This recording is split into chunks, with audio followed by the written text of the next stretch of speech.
कुछ ही नहीं समझाना, जिसने जैसा समझना है वो वैसा समझे बस। अब पहले भी जैसे सर वो मेरा पहले वाला मैंने बताया था, मुझे लोगों ने पागल भी कहा कि नशे वगैरह भी करती। हाँ देखो कैसे कैसे, मतलब कि पता नहीं क्या क्या आरोप लगा दिए कि जहाँ नशा तो क्या सर, मैं तो सामने भी मेरा ऐसा कुछ नहीं है कि नशा देखने का भी। बट ठीक है, मैं इतनी बड़ी दुनिया है, कोई मेरे बारे में कुछ बोल रहा है, कोई मैं किस का मुंह जाकर बंद करूँ और मैं क्यों सफाई दूँ, जब हमें पता है कि हम अंदर से कैसे हैं और हमारे ईश्वर को पता है। जान हमने उसको देनी है, कर्म उसके पास लेकर जाने हैं, नरक स्वर्ग वो भुगताने उसने।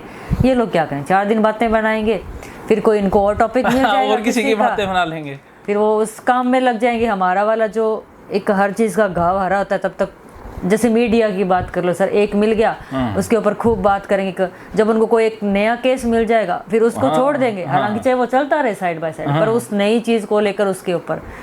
जब हमें पता है कि हम पागल हैं, अगर खुद के अंदर उतनी बुद्धि होती है उनके अंदर, तो वो ये नहीं सोच सकते जो पागल होता है वो इतना पढ़ सकता है, वो जॉब कर सकता है, नहीं कर सकता। वो खुद पागल एक दूसरे पर डिपेंड हो जाता है एक तरीके से। वो अपनी दुनिया में है पर वो एक डिपेंड टाइप उसकी ज़िंदगी हो चुकी है। तो जो खुद सेल्फ डिपेंड है, मतलब तुम्हारे अंदर ही वो सोचने की क्षमता ही नहीं है कि एक पागल इंसान यहाँ तक कैसे पहुँच सकता है। अगर मैं आज हॉस्पिटल में मैं पेशेंट को ट्रीटमेंट उनका कर रही हूँ, अगर मैं खुद पागल हूँ तो मुझे कौन रखेगा, मैं कैसे उनको समझूंगी। तो उन लोगों के साथ जो बातें बनाई जा रही है तो वो तो बेवकूफ़ी है, छोड़ दो उनको, उनका सोचने का लेवल इतना है, कोई समझाने की ज़रूरत ही नहीं है किसी को। और मेरे अंदर तो सर अब यही आ गया, छोड़ दो, जिसको जो समझना है समझो, मुझे कोई लेना देना नहीं रहा है। बस ये कि जो अपना होता है उसको बारी बारी, जैसे हस्बैंड वाइफ का रिलेशन है कि पूरी उम्र ताउम्र रहता है, उनको थोड़ा, बाकियों को तो छोड़ ही दिया, उनको उनको थोड़ा समझाने पर फिर भी अड़ जाते हैं सर कि नहीं ऐसा नहीं, मेरा कहने का मतलब ये है, मेरा भाव ये नहीं है, समझो समझो। तैयार ही नहीं है उनका मन उन्होंने वो ही देखना है जो उन्होंने एक बार दिमाग में वो पिक्चर बिठा ली उस चीज़ की। लिटरली आज कोई तकलीफ हो रही है, ये सब काट देना सर अगर कुछ रिकॉर्ड हो रहा है तो, कि मैं कह रही हूँ कि मेरे को चक्कर आ रहे हैं या ओसीडी की वजह से भी। अब ओसीडी वाला तो मैं कह रही हूँ सर, जैसे मुझे ठीक है, अब मान लो कुछ हुआ कि लग गया, ठीक है लग गया, पहले अगर बाहर का भी ऐसा कुछ लग जाता था, इतनी एंजाइटी, इतनी घबराहट हद से ज़्यादा कि दिमाग, मुझे शुरू में इतना पता नहीं था। मम्मी को मैं इतना कहती कि मम्मी मेरा दिमाग खा रहा है, मुझे बस एक इतना ही शब्द मेरे दिमाग में था कि मेरा दिमाग खाता है मुझे, क्योंकि वही है ना कि वो उसी बार बार उस थॉट पे आके अटक गया, तो वो खुरापाती दिमाग है, वो बस ठीक नहीं होता था। लग गया बस यूँ, मेरे तो शिवरिंग भी शुरू की, घबराहट इतनी कि हाथ पे कांपते थे सर। मेरा लिटरली मेरा भाई भी कह देता था, बाद में मैं ठीक हुई, कहते थे अभी भी क्यों कांप रही है, मेरे यूं कंपन होता था पूरे शरीर के अंदर ही। शायद पता नहीं ओसीडी कौन सी स्टेज में ऐसा कुछ होता होगा सर। अब लग रहा है ये ज़रूर आएगा कि गंदा है, बस ये नहीं कि इस गंदगी की वजह से मेरे अंदर बैक्टीरिया चले जाएंगे, मैं बीमार हो जाऊंगी, या ये किसी और के अंदर फैल जाएगा, या ऐसा तो मेरे अंदर कभी कोई कहते हैं जम्स, ये लगभग कंटामिनेशन ओसीडी में ये जो काउंसलर ये बोलते हैं कि उनके मन में ये आता है कि जम्स लग जाएंगे, फिर वो बीमारी होएगी, फिर वो बीमार होएगा, कहीं मैं मर गई तो, या मेरा रिश्तेदार को कुछ हो गया तो। मेरे अंदर ये तो कभी हुआ ही नहीं सर। बाई चांस एक टाइम मेरे हाथ ना भी धुले हैं ना खाना खाने से पहले, तो मैं खाना भी खा लेती हूँ। मेरे अंदर ये नहीं आता कि मेरे हाथ बहुत ही गंदे हैं या मैं खाना नहीं खा सकती। अब यही होता है सर, लग गया एक बार ज़रूर आएगा कि बस इतना ही आता है कि गंदा है, पर ये नहीं कि जम्स लग गए मर जाऊंगे, ऐसा कुछ नहीं होता। और अब वो एंजाइटी भी जो एक सीवियर लेवल पे, बॉडी तो शायद आपने भी मेरी कभी कांपती अभी तक तो नहीं देखी होगी, एक ही दिन हुआ है खैर वैसे, पर सर नहीं कांपती है मेरी, पहले बहुत शिवरिंग होती थी बॉडी के अंदर। बस वो थॉट से एक बार ज़रूर दिमाग में आएगा, पर उसकी वजह से बॉडी का जो वो था ना रिस्पॉन्स देना, वो नील सा हो गया है। कर दिया आप तो भी ठीक है, नहीं किया तो कोई ना, वो एक बार क्लिक तो वो थॉट्स करेगा, मैं ये नहीं कहती नहीं करेगा, गंदा है। अब मान लो गाड़ी का गेट भी मैंने खोला है ना सर, एक बार हाथ पर यूँ लगेगा कि यार ये गाड़ी यहाँ से निकली थी, इसके ऊपर ये लगा हुआ था, और छोड़ दिया। मैं बैठ भी गई आके, मैंने कोई हाथ नहीं धोए, मैंने कंट्रोल है मेरा मेरे ऊपर, मुझे पता है, मुझे कोई शिवरिंग नहीं हो रही, कोई मेरी बॉडी वो नहीं कर रही। मैं आपकी बात भी समझ रही हूँ, मेरा फोकस भी सिर्फ आपकी बातों पे है। पहले सर यूँ मैं गेट के जैसे हाथ अभी भी आते हैं थॉट्स, मैं ये नहीं कहती नहीं आ रहे हैं, नहीं लगाती थी, या लगा लिया तो पहले इसको खोल लूँगी, फिर पहले हाथ धोकर आऊँगी, फिर आकर जैसे भी, ये सब तो आपको पता ही होता है। आती हूँ मैं, अभी आप सामने आपके, मैं गेट भी खोलती हूँ, मैं बंद भी कर देती हूँ, ठीक है। वो क्लिक एक बार थॉट्स दिमाग में मेरे ज़रूर करता है कि मैंने लगा दिया, बट कोई बात नहीं, लग गया सो लग गया, कोई बात ही नहीं है। बॉडी रिस्पॉन्स करना बंद कर गई अपने आप ही, बस ये सब है सर थोड़ा सा। बट एक जो डर है ना इस चीज़ के पीछे का, घर वालों को भी यही डर बैठा हुआ है कि यहाँ आएगी तो फिर हमें कहेगी कि बाथरूम अभी मेरे से नहीं धुल रहा है, आप दो। अभी मैं बुआ के घर पे रह रही हूँ, हालांकि साफ़ सफाई पूरी रहती है घरों में, ऐसा कुछ नहीं है सर, अपना अपना हर कोई साफ़ सफाई से ही रहता है। अब नहीं आता इतना कुछ। पहले ये था कि नहाने से पहले अगर बाल्टी को सर्फ साबुन से ही धोना, फिर उसके, अब अगर ठीक है छुटता नहीं है सर पूरा, नॉर्मल पानी से ज़रूर धोएंगे, पर ज़रूरी नहीं कि उसके आप ऊपर सर्फ साबुन ही लगाओ, ये ज़रूरी नहीं है। तो वो धीरे धीरे जो एक ज़्यादा स्टेज है ना, वो एक साबुन से नॉर्मल पानी पे भी आ गए हैं हम। और हो सकता है सर वो भी धीरे धीरे हो सकता है छूट ही जाए, एक भी गंदा लगे तभी हो, पर आई डोंट नो कि माइंड में क्या चल रहा है क्या नहीं है। एक फाइनल निष्कर्ष तक मैं खुद नहीं, अपने आप ही कंट्रोल हो रहा है, क्या हो रहा है, कोई ईश्वर का क्या है। पर मुझे लग रहा है कि धीरे धीरे शायद, अब मैंने कल अपनी मामी और से ये बात की, क्योंकि यहाँ बुआ के पास तो मैं कब तक रहूँगी, मेरे को अपने घर पे, और मेरे घर पे इस तरह का माहौल है कि यहाँ मत आना, यहाँ मत आना। उनको वही मेरी चीज़ें दिखाई देती है जो मैं सीरियस स्टेज में करती, मम्मी मुझे बचा ले, मेरा बहुत तंग हो रही हूँ, मेरा काम पर है, मेरा दिमाग खा रहा है, मुझे बारिश, अगर बाहर हूँ बारिश का आकर कुछ गिर गया तो मेरी माँ भी खुद मेरे बराबर पागल होने पे आ गई थी सर, मैं ये नहीं कहती। वो मुझे देख के इतना उनके मन में थैली है तो उनको धोकर ही डालना है। थैलियाँ भी धोती थी सर मैं प्लास्टिक वाली, ये नहीं कहती। जब अब पिछली बार मम्मी आई तो मम्मी कहती बेटा मेरी तबीयत खराब, वो उनको ऐसा लगता था कि मेरी बेटी तंग हो रही है, इसे बेटर कि मैं कर दूँ, क्या पता ये इसका शरीर ठीक रहे, ये इसका दिमाग ना खाए इसको सारा दिन, ये रिलैक्स हो जाए। पर वही है सर, वो एक टेम्परेरी इलाज ही होता है। सामना कर करके अगर निकाल देती उसी टाइम तो आज इतना गंदा हालत होता भी नहीं। मैं आई थी पिछली बार, तब मैंने कहा नहीं मम्मी मैं थैलियाँ नहीं धुलवाऊँगी, और मैं अपना धोना होगा वो मैं अपने आप धो लूँगी, मैं आपको नहीं कहूँगी कुछ भी। और मैंने कहा आप धोना भी मत, मैं कहूँ तो भी बस ठीक है। हाँ, मैं एकदम धोने से ये नहीं कह सकती कि मैं डायरेक्ट नॉर्मल थैली में ही डाल लूँगी, मैं नहीं डाल पाऊँगी, चाहे उसको कपड़े से पोंछ दो। पर धोने से मैंने घटा करके उसको कि साबुन और लगा के उसको धोया मैंने, उससे बेटर कि सिर्फ नॉर्मल गीला कपड़ा किया, उससे मैंने एक बार पोंछ लिया। तो थोड़ा सा उस स्टेज को मैं एक कम लेवल पर ले आई। और ठीक है, धीरे धीरे मैं बाकियों को देखती हूँ कि ये भी, इसने भी तो कर लिया, फिर तुझे क्या हो रहा है, कोई बात नहीं, कुछ नहीं होगा। उन चीज़ों को देख कर भी मैं ये चीज़ें कैच करती हूँ, अपने ऊपर अप्लाई करने की कोशिश करती हूँ, तो शायद कुछ ठीक भी है, ऐसा नहीं है कि नहीं है। बट OCD ऐसे मैं कह दूँ सर, मैंने जड़ से ख़त्म करती, मैं जड़ से नहीं ख़त्म कर सकी, सिर्फ मैं उस चीज़ को कंट्रोल में लेके आ रही हूँ धीरे धीरे। मेरे एंजाइटी भी काफ़ी कम है, ऐसी बात नहीं है, तो शायद सर ठीक हो जाएगी, ये भी ऐसा ही लग रहा है। क्योंकि वो चीज़ धीरे धीरे मेरा माइंड पकड़ गया है कुछ ऐसा इन चीज़ों को, कि होता कुछ भी नहीं है, ये कि वहम ही है, मरते तो हम है ही नहीं। अरे वाह, OCD के पीछे तो कभी इंसान नहीं मर सकता, बस यही है सर, दिमाग में तो अभी यही चल रहा है। तो इसका मतलब आपको पता लग गया कि बहुत सी भूलें हमसे हुई हैं, बहुत सी चीज़ों को हमने असली में नहीं देखा, अर्थात कुछ चीज़ों को हमने भ्रामक तरीके से देख के ही उसको सच मान लिया। हो सकता गंदगी होती ना। जी सर, मेरे तो जैसे 2016 में ट्रिगर हुई है, 2015 में शादी, 2014 तक तो मैं बिल्कुल परफेक्ट, मतलब शरीर मेंटल हर चीज़ से मैं सही थी। 15 के बाद चलो जो टॉर्चर जो भी हुए हैं ज़िंदगी में, मैं उन दिनों को भी याद करती हूँ। अब जैसे कि मान लो कपड़ा नीचे गिर गया तो मैं उसको यूज़ नहीं कर सकती, उसको दोबारा धोना ही पड़ता है। और उस टाइम सर जब मैं जॉब करती थी, PG में रहती थी, तो कपड़ों का यूँ ढेर ही होता था कि अलमीरा में, जब अलमीरा खोलते थे ना कई बार पूरा ढेर ही नीचे आके गिर जाता था। तो उस टाइम ये थॉट्स दिमाग में थी कि यहाँ पर अब यही होता है कि यहाँ पर वहाँ गई हुई चप्पलें आई होगी, जो भी OCD हर पर्सन में ये सेम सी ही कंडीशनें होती है। वहाँ वाली चप्पल यहाँ आ गई होगी तो वो यहाँ लग गया, फिर मेरा कपड़ा इसके ऊपर गिरा, उसके ऊपर लग गया, फिर मैं पहनूंगी। ये नहीं कि जम्स वाला तो मेरे कभी दिमाग में नहीं आया सर, बस इतना कि एक गंदा वर्ड है वो दिमाग में फिट हो गया। उन चीज़ों को भी उनसे सोचती हूँ कि तब भी तो कुछ नहीं होता था, फिर अब क्यों, तब भी तो गिरते ही थे। अब सर लिख रहे हैं, टेबल पर बैठे हैं, पेशेंट्स बैठे हैं सामने, पेन गिर जाता है कई बार हाथ से, उस टाइम भी उसको उठाते थे, वहाँ कौन सी चप्पलें नहीं, खुद की भी चप्पलें होती थी, पूरी गलियों से चल कर आते थे, तो वहाँ गंदगी नहीं होती थी, वो भी तो होती थी। वो सोचते भी बहुत, उनसे रिलेट करना कि नहीं उस टाइम नहीं था तो अब क्यों।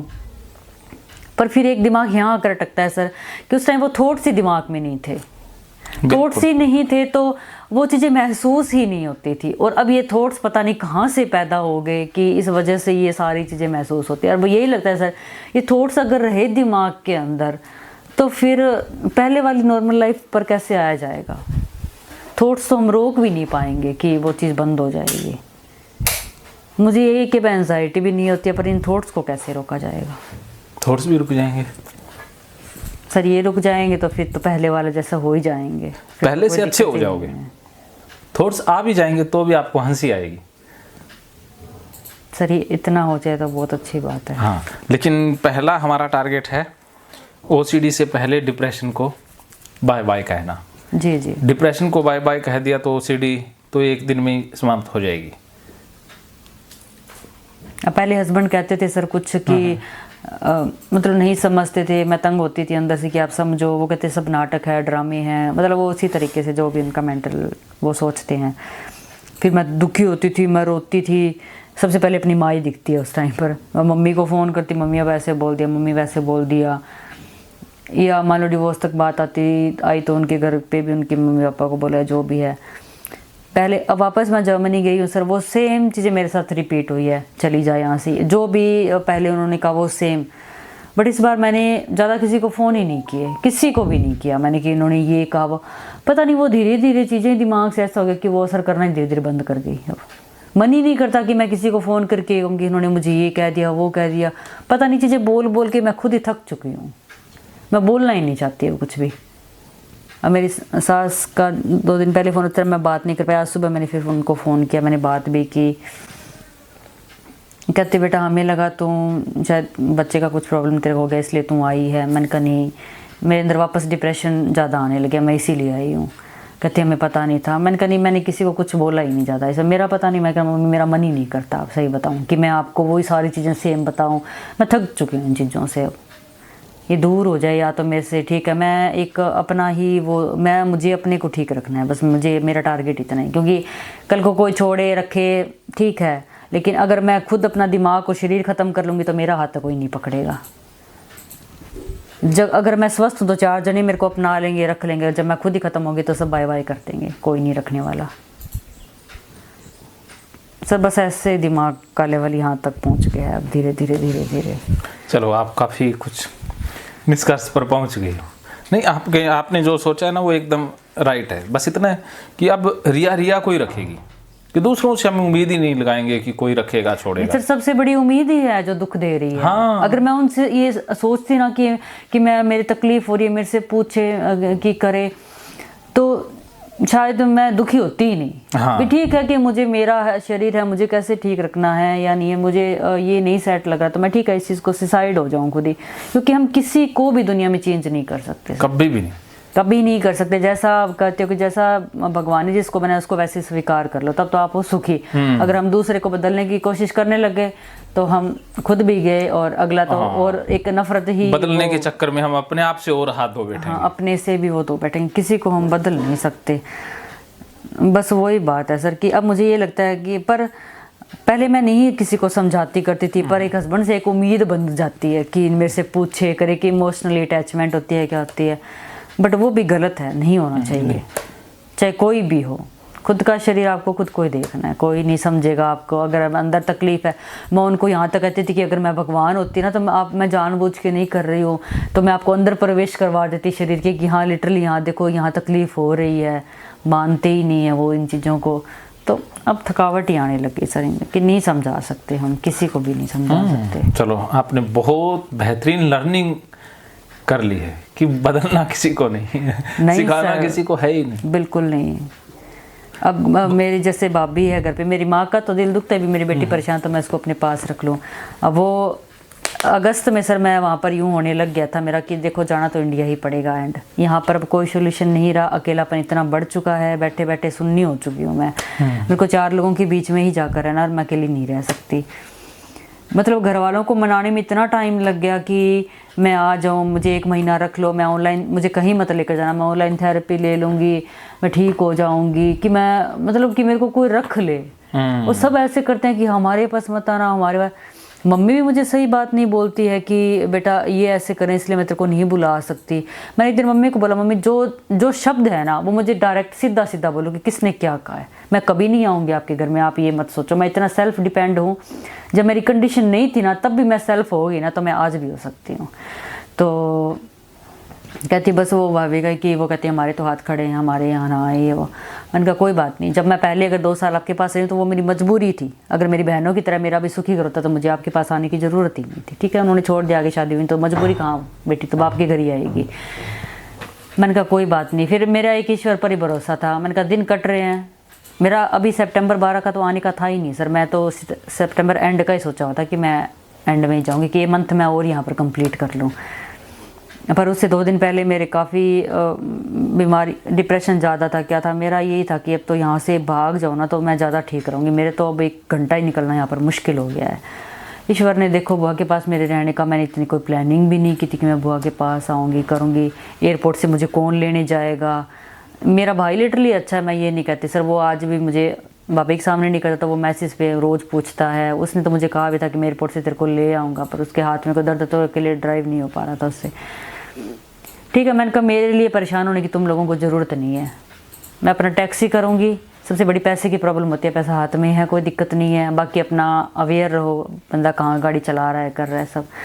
और ज़िंदगी में सर यही है कि ठीक है, कोई 2-4 बार ससुराल से कोई ले आया छोड़ाया, बाकी जितने भी काम है ना आज तक के मैंने खुद ही किया। मैंने खुद ही, चाहे अब मेरे से बस पे इतना नहीं चढ़ा जाता, पहले मैं बसों में धक्के खाती थी। चाहे मैंने पढ़ाई की है, चाहे मैंने जॉब की है, चाहे मैं बाहर तक पहुंची हूँ, आई हूँ। कभी पहली बार भी अगर मैं फ़्लाइट में बाहर तक पहुंची, मेरे साथ कोई नहीं गया। मैं पहली बार भी अकेली गई थी, और जितने भी आज तक मैं 10-12 मेरे चक्कर लग गए होंगे आराम से इंडिया के, यहाँ के पहले और मिलाकर, कोई कभी मेरे साथ नहीं आएगा। मैं खुद ही करती हूँ। मेरा दिल्ली से वीज़ा नहीं लग रहा था, बेंगलोर जहाँ मैंने कभी उधर की साइड मुँह भी नहीं किया होगा, उस सिटी में मैं अकेली उतरी हूँ। अपने वीज़ा का ऑफिस तक भी मैं पहुँची, मैंने अपना काम किया। 2 दिन मेरा काम फंस भी गया था, उन्होंने मना कर दिया। मैं खुद उनसे बात किया, बट सब मैंने कहा जो भी आपके मेन जो यहाँ के हैं पूरे VFS ऑफिस के, मैंने कहा उनको बुला दो भी, पहले उनको लेना नहीं। जो भी सर मैटर चला, ये नहीं कि मैं बोल नहीं सकती, बाहर निकल के मैं सारे काम खुद करती हूँ अपने। कौन गया था मेरे साथ बेंगलोर, जब जो मैंने कभी सिटी नहीं देखी थी। फिर भी 2 दिन रह के मैंने सारे काम, आखिर में मेरा वीज़ा भी आ गया। 5 महीने मैंने वेट किया सर। और जो साथ वाली मेरे एक और बताती है, वो गई, वो बेचारी बोल ही नहीं बोल पाई, तो वो यहीं रह गई। उसका अब आया, और मेरे को तो गए हुए अब साल भर के आसपास होने को आ जाएगा। तो यही है सर कि ये नहीं कि मैं काम नहीं कर सकती, ये नहीं कर सकती, मैं खुद कर लेती हूँ मेरे सारे काम। बाहर घूम के मेरे को अकेला भी जाती हूँ ना, तो ईश्वर अभी तक तो मेरे साथ ऐसा कोई बुरा हुआ नहीं सर। अभी ये डरते ज़रूर थी। अभी मैं दिल्ली से टैक्सी करके मैं बुआ यहाँ तो 5-6 घंटे का रास्ता, तो 12:30 तो दिल्ली हो गए थे सर। 10:30 में एयरपोर्ट से निकली थी, 12:30 दिल्ली में ही हो गए थे, क्योंकि इतना ट्रैफिक था, मॉर्निंग का टाइम था। पहुँची इतने में घर तो 6 बज गए थे मुझे। सबको इतना डर था कि अकेली, आजकल ड्राइवरों का क्या भरोसा है। मुझे भी डर है, मैंने कहा मेरी भी लाइफ है, अगर मेरे साथ कुछ हुआ तो सबसे पहला बड़ा नुकसान मुझे है, आप लोगों की। ठीक है, माँ बाप दुखी होते हैं, वो बात मानते हैं, उसका भी उनका भी समझते हैं दिल है जो, पर सबसे पहले लाइफ स्पॉइल किसकी होगी, मेरी खुद की। पर मुझे मेरे ईश्वर पर भरोसा है कि मेरे साथ कभी, ठीक है मेरे कर्म जो चुकता हो रहे हैं ना, वो एक साइड में हो रहे हैं, तो ऐसा नहीं होगा कि भगवान मेरे सारे ही रास्ते बंद कर देगा। एक बंद होगा तो दूसरा खोल देगा, क्योंकि ज़िंदगी तो उसी ने मेरे को आगे चलानी, एक रास्ता तो वही मेरे को दिखा रहा है ना। लिटरली वो ड्राइवर इतना अच्छा था सर, मेरे को बेचारा अच्छे से घर तक छोड़ के भी गया, चाय पानी भी हमने उसको पिलाया अच्छे से, उसका जो भी था। मेरे साथ ऐसा कुछ नहीं हुआ, मैं आराम से घर तक भी पहुँच गई। मैंने कहा अब तुम लोगों को कितना लग रहा है कि मैं आप लोगों पर बोझ हूँ। किसको परेशान किया मैंने, किसी को नहीं किया, खुद मैं आई हूँ। अगर बोझ भी था तो भी मैंने उठाया, कि शुरू में कहते हैं कि 3 मंथ्स आप ध्यान रखो, बोझ ना उठाओ। मैंने मेरे ईश्वर पर छोड़ रखा है सर। आज तक मैं एक बार भी अभी तक लेडी डॉक्टर के पास नहीं पहुंची। मेरे 3 महीने कंप्लीट हो जाएंगे, मेरा एक भी अल्ट्रासाउंड नहीं है, पर मुझे अंदर से मेरी फीलिंग है कि ठीक है, अभी आपका ये 5-4 दिन होने के बाद ही मैं दिखाऊंगी। सब कहते हैं कि अभी तक नहीं पहुंची। अरे किस बात का डर है, जब दे रहा है तो वो सब कुछ ठीक ही देगा। मैं इतना नहीं डीपली आप लोगों की तरह डरती हूँ, सोचती हूँ।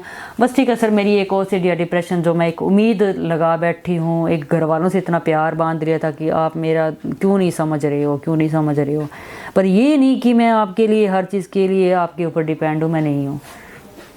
मैंने इनको कह दिया भाई चलो मैं डिलीवरी यहाँ कराऊँ। ये कहते कि हम नहीं रखेंगे, हमसे नहीं होगा, तुम ऐसे करेगी वैसे करेगी।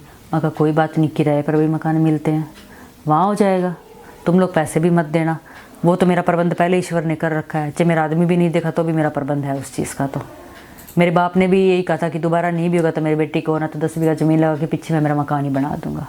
और उन्होंने मेरा इतना डिपॉजिट कर दिया है सर कि मैं आज मेरे ससुराल वाले भी मुझे छोड़ देंगे ना, मैं किसी पे डिपेंड नहीं। और बाकी मैं कहा चाहे झाड़ू पोछा करना पड़े, एक टाइम नौकरी ना मिले तो, पर कमाऊंगी मैं खुद का ही, तुम लोगों पे डिपेंड नहीं होंगी मैं कभी भी। ये मत सोचना कि हमारे आगे झोली फैलाएगी, आज तक ही नहीं फैलाई सर मैंने कभी भी।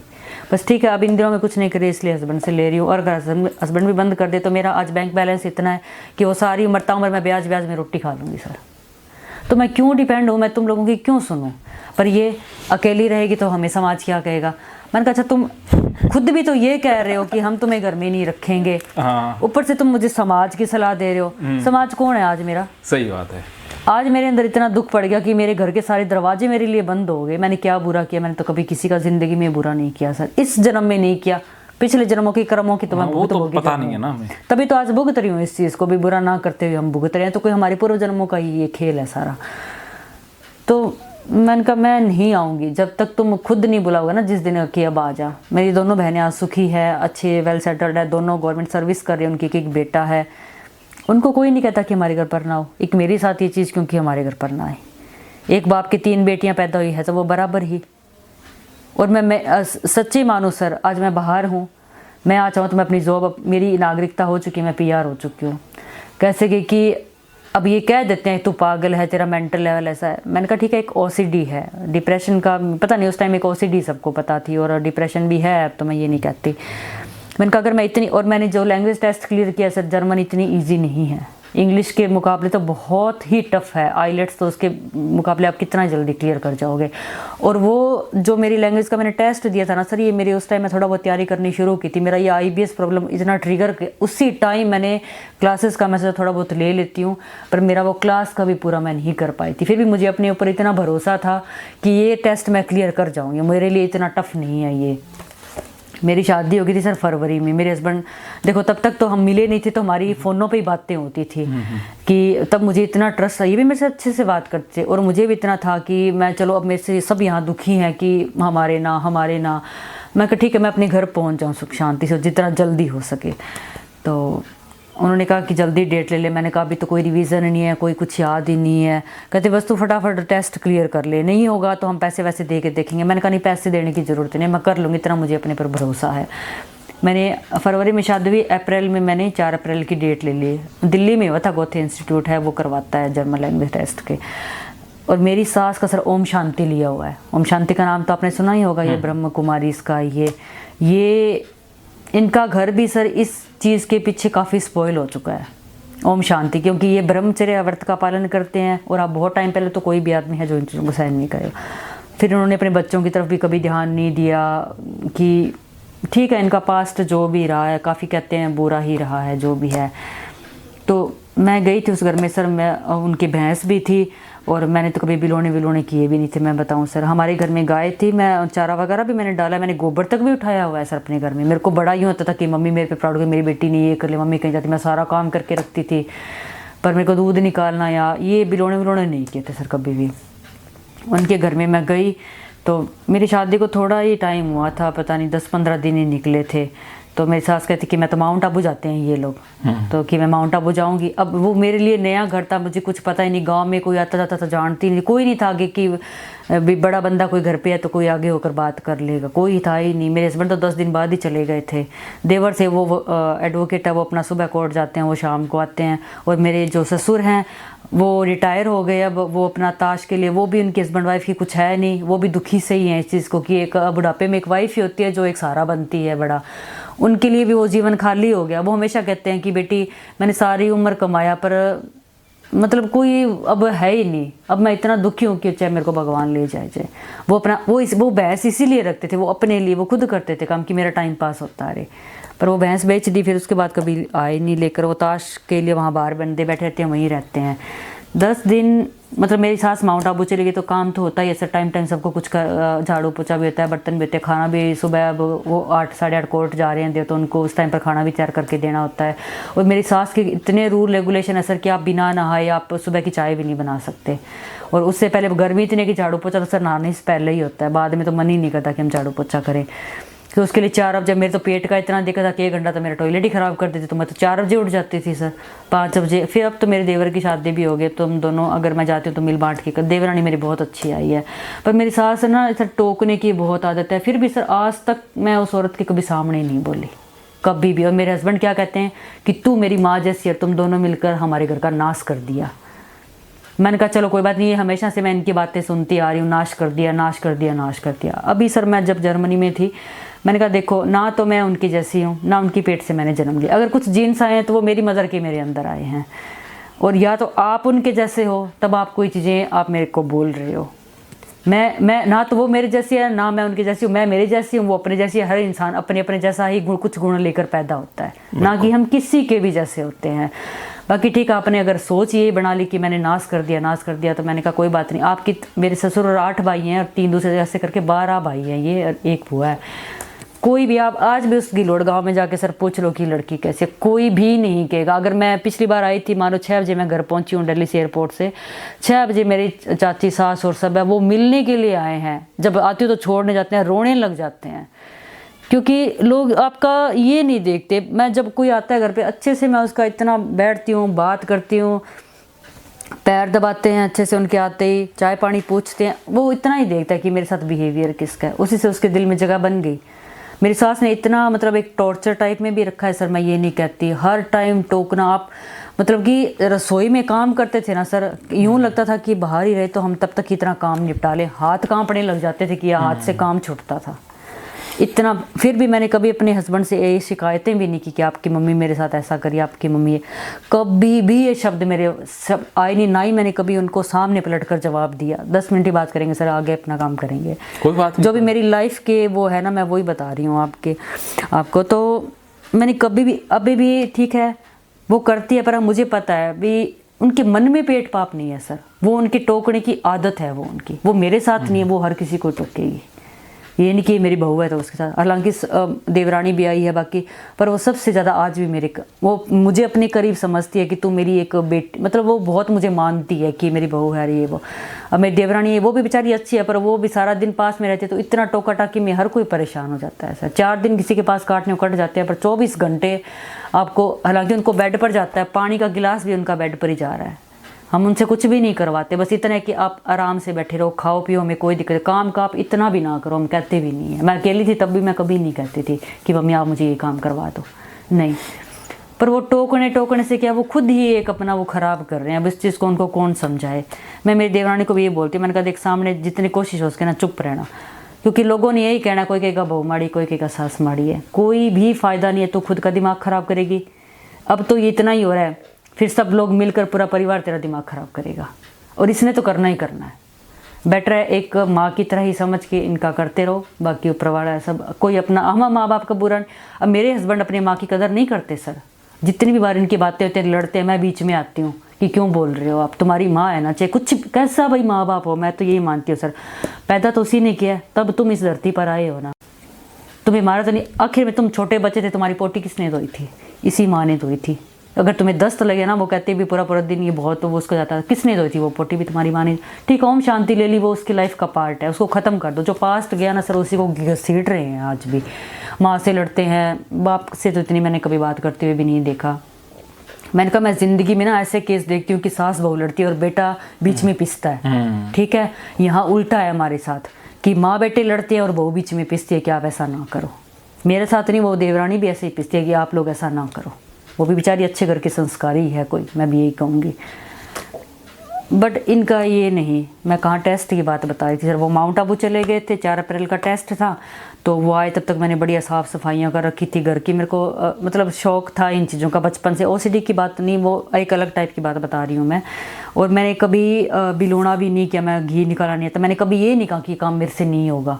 मैंने लगाया भी लूना नहीं है, 2-4 दिन ऐसे लगा कि अब इसमें ठंडा पानी डालूं गर्म, वही चक्कर होता है सारा, और तो उसमें कौन सी विद्या है। फिर मेरी चाची सास थी, वो 1-2 बार आई, मैंने कहा आंटी मैंने घर पे ये तो देखा है कि वो जो इकट्ठा कर लेते ना उसको उछालते हैं तो वो बड़ा इकट्ठा हो जाता है, पर ये मेरा सारा बिखर जाता है, ये इकट्ठा नहीं होता है, बस मेरे हाँ वो गोल सा नहीं बनता, हाँ जो मक्खन का पूरा वो नहीं होता, मेरे से सारा बिखर जाता है, उसको टाइम, उसको इकट्ठा करके निकाल तो टाइम लगता है। फिर उसने मेरे को बताया कि बेटा ऐसा हो तो इसमें गर्म पानी डाल लिया अगर ऐसा तो ठंडा। धीरे धीरे सर मैं एकदम परफेक्ट हो गई उस चीज़ को, 2-4 दिन के अंदर उतने उसमें कौन सा वो होता है। बड़ा मैंने अच्छे से घर को संभाला किया सारा, इतने में सब साफ़ सफाइयाँ कर थी। मेरे साथ जैसे आई ना वो बड़ी खुश हुई। तब मेरा टाइम सिर्फ मेरे पास 10 ही दिन का था बीच में पेपर का, और मेरी कोई तैयारी नहीं थी। मुझे ये था कि मम्मी आ जाएंगे तो मम्मी थोड़ा काम देख लेंगे और मैं 10 दिन अपना तैयारी कर लूँगी, मेरा पेपर क्लियर हो जाएगा। महकेंगे फिर से खुशियों के रंग भगवत गीता थेरेपी कोर्स के संग। इतिहास का पहला ऐप जो गीता के माध्यम से ओसीडी डिप्रेशन का इलाज आसान बनाएगा। ओसीडी डिप्रेशन का इलाज हुआ और भी आसान, और वो भी बिना दवाई, घर बैठे। किसी को बीमारी की चिंता है तो किसी को चिंता की बीमारी है। भगवत गीता ने लाखों करोड़ों का जीवन बदला है और आपका भी बदलेगा। गीता थेरेपी कोर्स में आपको मिलेगा सभी 11 प्रकार की ओसीडी का संपूर्ण इलाज, जैसे गंदगी का वहम, बार बार हाथ धोना, बार बार सफाई करना, बार बार लॉक दरवाजा चेक करना व अन्य सामान की चेकिंग बार बार करना, एक ही विचार बार बार आना, नुकसान व मरने मारने का विचार आना, HIV, rabies, cancer, heart attack का विचार आना, IBS और नींद न आने की समस्या का हल गीता कोर्स में मिलेगा। आत्महत्या वाले विचारों से मुक्ति भी गीता थेरेपी कोर्स से मिलेगी। राजेंद्र जोधपुरिया ऐप पर आपको ओसीडी से संबंधित राजेंद्र जोधपुरिया की किताब भगवत गीता के मनोवैज्ञानिक रहस्य और अन्य टिप्स पढ़ने को भी मिलेंगे। गीता है महान थेरेपी। गीता में CBT, हिप्नोथेरेपी, माइंडफुलनेस, ERP व अन्य बहुत सी साइकोथेरेपीज का समावेश मिलेगा। राजेंद्र जोधपुरिया ऐप एक, फायदे अनेक। आज ही प्ले स्टोर से डाउनलोड करें, लिंक डिस्क्रिप्शन में है। तो देर क्यों, अभी जाइए डिस्क्रिप्शन में और लिंक पर क्लिक करके प्ले स्टोर से अभी डाउनलोड कीजिए राजेंद्र जोधपुरिया ऐप और पाइए अपनी सभी समस्याओं का हल।